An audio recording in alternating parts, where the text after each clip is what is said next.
தான் என் மகன் நிச்சயம் செய்து உன்னை என் மருமகன் ஐயத்துக்கு தயாரா இருந்தேன். ஆனா நீ வரல, எங்கேயோ ஓடிட்டேன். 2 வருஷத்துக்கு அப்புறம் பாடுபட்டு அவளை வேற ஒருத்தரை கல்யாணம் செய்து சம்மதிக்க வச்சேன். அன்னைக்கு வாத்தியக்காரனை வந்து அவன் வாழ்க்கையை கெடுத்தேன். என் வீட்டிலேயே கொள்ளையடிச்சு இன்னைக்கு வந்திருந்த விருந்தாளிக்கு முன்னாலே என்ன தரவுனி வச்சேன். என் குடும்ப மானம் மரியாதை கௌரவம் அத்தனை மண்ணோட மண்ணா போறது காரணம் நீதான். காரணம் உங்க நிலைமைக்கு இல்ல, ஏன் நிலைமைக்கு. அவங்க மகளை காதலிக்காம இருந்திருந்தா திருடனா மாறி இருக்க மாட்டேன். அப்போ என் மகளை உன்னை திருடனாக்குனா மகை இல்ல, அவளை பெத்த அப்பேன். நீங்க தான் என்ன திருடனா மாத்துறீங்க. நான் உங்க மானத்தை பாதிக்க வரல, பாதுகாக்க வந்தேன். வீட்டையும் குடும்பத்தையும் விட்டுட்டு என் கூட உங்க பொண்ணு ஓடி வரேன்னு சொன்னப்ப உனக்கு ஆசை பெருசு இல்ல, பாசம் தான் பெருசுன்னு சொல்லி ஒரு தகப்பனுடைய பெருமையை நான் காப்பாத்தினேன். ஆனா நான் யார பெரிய மனுஷன் நான் நினைச்சுக்கிட்டு இருந்தானோ அவன் ரொம்ப ரொம்ப சாதாரணமான ஆளுங்கிறத நான் தெரிஞ்சுக்கிட்டேன். பெத்த மகளுக்கு மட்டும் இல்ல, இந்த தேசத்துக்கே துரோகிங்கிறத நான் புரிஞ்சுக்கிட்டேன். பொய், அத்தனை பொய். எது பொய்? நீங்க கலப்பட வியாபாரம் செய்றீங்களா, அது பொய்யா ராஜா? இல்ல கள்ளக்கடத்தல் நடத்துறீங்களா, அது பொய்யா ராஜா? நான் உங்களுக்கு என்ன துரோகம் செய்தேன்? உங்க பொண்ணுதான் என்ன காதலிச்சா, அது என்னுடைய தவறா? அதுக்குதான் நான் தடை சொல்லாம தாராளமா கல்யாணம் செய்துக்க வாக்கு கொடுத்தேனே. வாக்கு கொடுத்து என் வாழ்க்கையே நாசமாக்கிட்டீங்களே. நிச்சயதார்த்த அன்னைக்கு பாஸ்கரை என் வீட்டுக்கு அனுப்பிச்சு வச்சீங்க. பீரவுக்கு சாவி தேவைன்னு சொல்ல வச்சீங்க. நான் போன இடத்துல அந்த பீரவுக்குள்ள ஒரு பெண்ணுடைய பிரேதத்தை வச்சு அவளை நான் தான் கொலை செய்தேன் நீங்க மேல பழி போட்டீங்க. எந்த பெண்ணை நான் கொலை செய்ததா நீங்க சொன்னீங்களோ அதே பெண் இன்னைக்கு உயிரோட நடமாட்டிக்கிட்டு இருக்கா. மிஸ்டர் ஜெகநாத், சத்தியம் சாகாது, சத்தியமா சாகாது. என்ன உளர்றேன்? எந்த பணத்தை எனக்கு தெரியாது, எந்த பொண்ணை எனக்கு தெரியாது. எந்த பொண்ணையும் தெரியாது. ஆனா அவளுக்கு உங்களை நல்லா தெரியும். உங்க அக்கிரமத்துக்கெல்லாம் உடம்பியா இருந்தவ பேர் ராணி. தெரியுதா? இதெல்லாம் அவளையே சொன்ன உண்மைகள். அவளை இங்க கூட்டிட்டு வந்திருப்பேன். பாவம், பெற்ற மகளுக்கு முன்னால உங்க மானம் போயிடுமேங்கிறதுக்காக கூட்டிட்டு வந்தேன். அதான் அவன் சொல்றது நம்பாதம்மா, அத்தனை போய். அதுக்கு ஆதாரமே இல்லை. ஆதாரம் இதோ நான் இருக்கேன். நான் செய்த ஒவ்வொரு குற்றங்களுக்கு நீங்க தான் காரணம். நீங்க மட்டும் ராதாவோட தகப்பனா இல்லாம இருந்திருந்தா உங்களை முச்சந்தியில நிறுத்தி உங்க சுயரூபம் என்னங்கிறத எல்லாருக்கும் காமிச்சுட்டேன். ரெட்ட வேஷம், ரெட்ட வாழ்க்கை, பணத்திமிர் ஒரு பக்கம், பாசம் ஒரு பக்கம். மககிட்டே நடிக்கிறீங்களே. ஏழே நான் பணக்காரன், என் மகளை காதலிக்க உனக்கு யோகியது இல்லைன்னு சொல்லியிருந்தா அன்னைக்கே நான் மரியாதையை வழங்கியிருப்பேன். அநியாயமா என் வாழ்க்கையை பலி வாங்கிட்டீங்க. ஏன்பா ராஜா சொல்றதெல்லாம் உண்மைதானா? தன் மகளுக்கே ஒரு தகப்ப துரோகம் செஞ்சாருன்னா, அவ வாழ்வுக்கே வினையா இருந்தாருன்னா, ஏன்பா அப்பான்னு இத்தனை காலமும் நான் பாசத்தோட கூப்பிட்டேனே, அதெல்லாம் தப்பா? இவ்வளவு நாளா என் சந்தோஷத்தை தான் கொண்டீங்க. இப்ப என்னையே கொண்டுடுங்கப்பா, என்னையே கொண்டுடுங்க. அந்த அம்மானு ஒருத்தி இல்ல, அதனாலதான் என்கிட்ட உண்மையான பாசத்தை காட்ட யாருமே இல்லை, யாருமே இல்லை.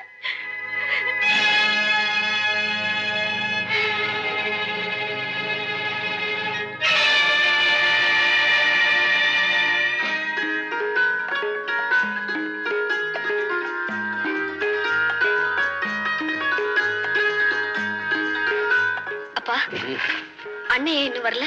ராதா வீட்டுக்கு தானே போயிருக்கான், சீக்கிரம் வந்துருவான். நீ போய் ட்ரெஸ் சேஞ்ச் பண்ணிக்க. ஏப்பா எல்லாம் ஆச்சா? சரியா இருக்குங்களா? இல்லப்பா, யாரோ ஒருத்தன் ரத்தம் உங்ககிட்ட பூசணும்.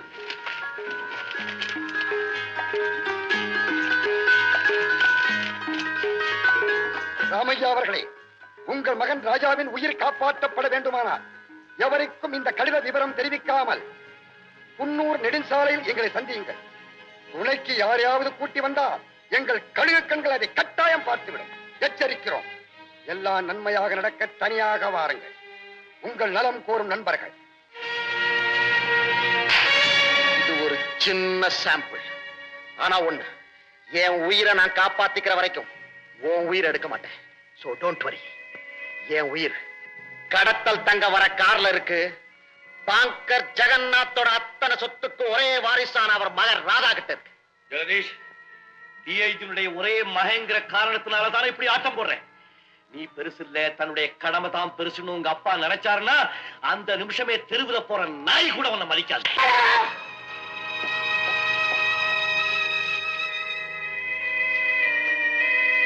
ராதாவை பத்தி உனக்கு தெரியாது.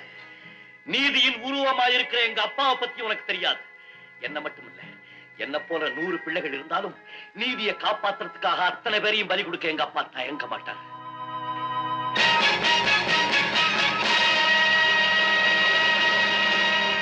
சபாஷ், பிள்ளை பாசத்துல கண்டிப்பா இங்க வருவீங்கன்னு எனக்கு தெரியும். ராஜா எங்க? இப்போ என் கைக்குள்ள என் பையனை வச்சு வேலை பேசுறியா? நீங்க கொடுத்து நாங்க வாங்குறதா? கமான், இதுல இருந்து எவ்வளவு வேணாலும் எடுத்துக்கலாம். காசை கொடுத்து என் கண்ணியத்தை விலைக்கு வாங்க முடியாது தம்பி. உங்க கண்ணியத்தை நீங்க பெருசா நினைச்சா உங்களையே செல்லா காசாக்கிடுவோம். ராமையா, இன்னைக்கு உங்க மகளோட கல்யாணம் இல்ல, அதனால பொண்ணா பூட்டி பொண்ணை கொடுக்கறதானே.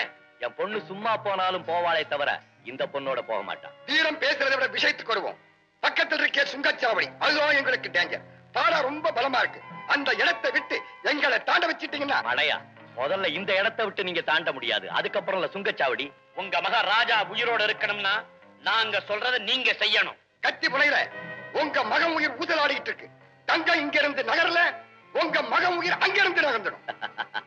என்னடா, என் மகன் உயிரை எடுக்கிறதா சொல்லி என்ன மிரட்டலான்னு பாக்குறீங்களா?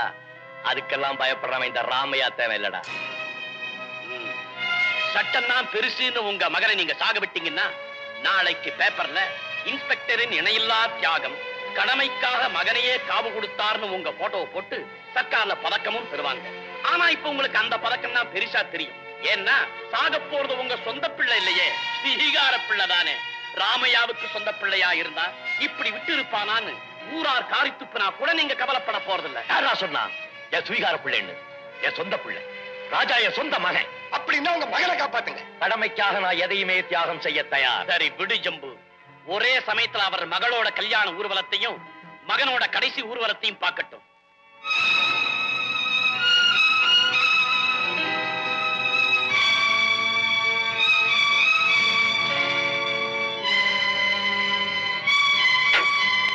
பெரிய பெரிய லட்சாதிபதிகள்லாம் என்ன விலைக்கு வாங்க பார்த்தானுங்க, நடக்கல. இந்த எச்சக்கலை நான் இங்க என்ன எடை போட பாக்கு. என்ன யோசிக்கிறீங்க? நீங்க இந்த கார்ல வந்தா உங்க கூட நாங்க இருக்கோம்னு தெரிஞ்சாலே போதும். Line clear. பொருளும் தப்பிச்சிரும், உங்க பிள்ளையும் தப்பிச்சிருவா. புறப்படுங்க.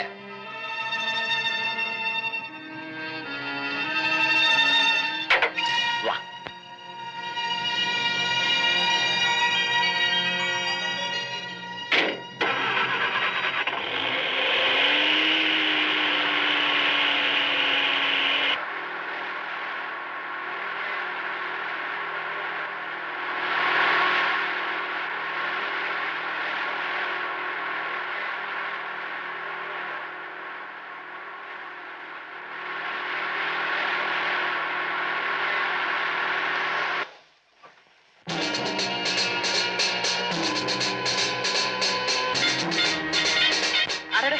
வாங்க மிஸ்டர் ராமையா, நீங்க வந்தது ரொம்ப நல்லதா போச்சு.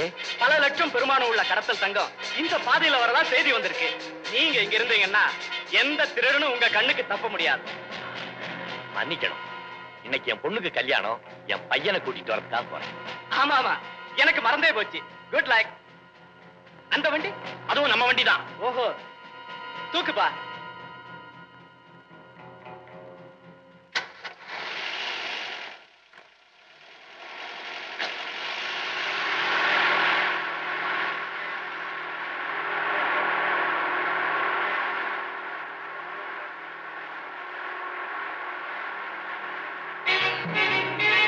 கடமையா மகனா? கடமையா மகனா? கடமையா மகனா? கடமை கடமை. கடமைக்காக மகனையும் தியாகம் செய்ய தயார்.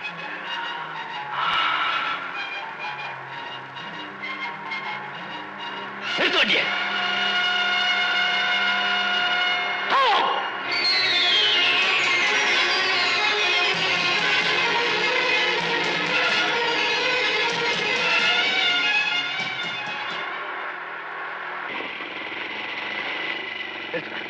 அந்த மோட்டர் வைக்க கூட.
சுட்டுவிடும் வண்டி இருக்கு.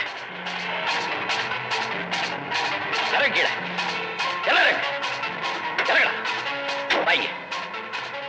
யாரு நினைச்சீங்க? தேவண்டா சுட்டு பொசுக்கி விடுவோம் படவா. எங்களை சுட்டு பொசுக்கலாம். ஆனா எங்க பாஸ் சும்மா இருக்க மாட்டாரு. பதிலுக்கு பதில் கொடுப்பாரு. கொடுக்கறத பத்தி என்கிட்டயா பேசுறேன்? நான் கொடுத்திருக்கிறே தவிர வாங்கினது இல்ல. என் மகன் எங்க? அது எங்களுக்கே தெரியாது. ஆனா சரியான நேரத்துல நாங்க தங்கத்தோட சேர வேண்டிய இடத்துல சேரலன்னா உங்க மகனோட உயிர் அது கடவுள் கையில இருக்குடா மழையா. இவன் ஒரு மகன் என்ன? கடமையை நிறைவேற்றுறதுக்காக இவனை போல 1000 மகன் இருந்தாலும் அத்தனை பேரையும் பலி கொடுக்க இந்த ராமையா தேவன் தயங்க மாட்டான்.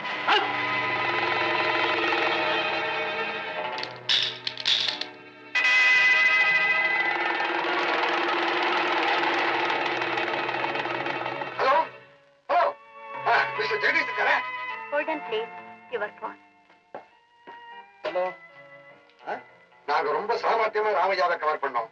அவன் எங்களை காலவாரி விட்டுட்டான். எவங்கிட்ட இருந்து தப்பிச்சாலும் தப்பிக்கலாம் போட்டிருக்கு. அவங்கிட்ட இருந்து தப்பிக்கவே முடியாது.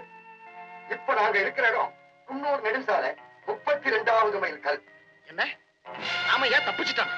நானே நேர்ல வரேன். நான் தான் அப்பவே சொன்னேனே. தம்பி ஜாகிரதையா பாரு.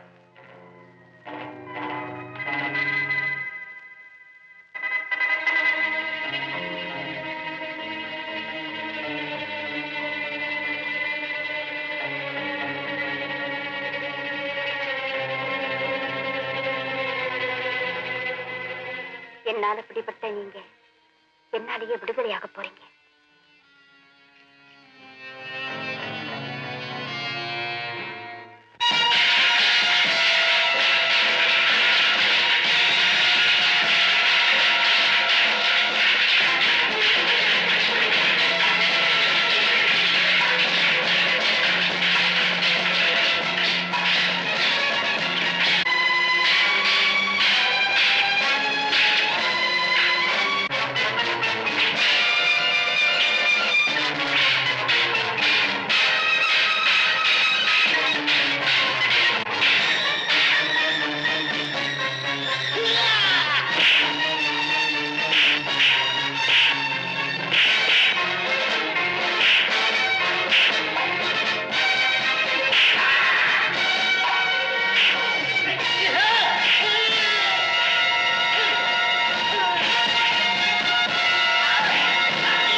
தெரியாது.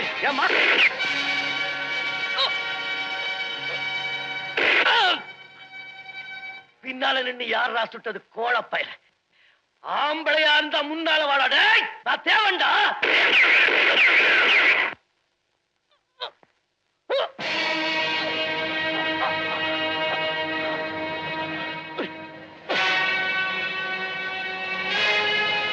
ஜெகதீஷ்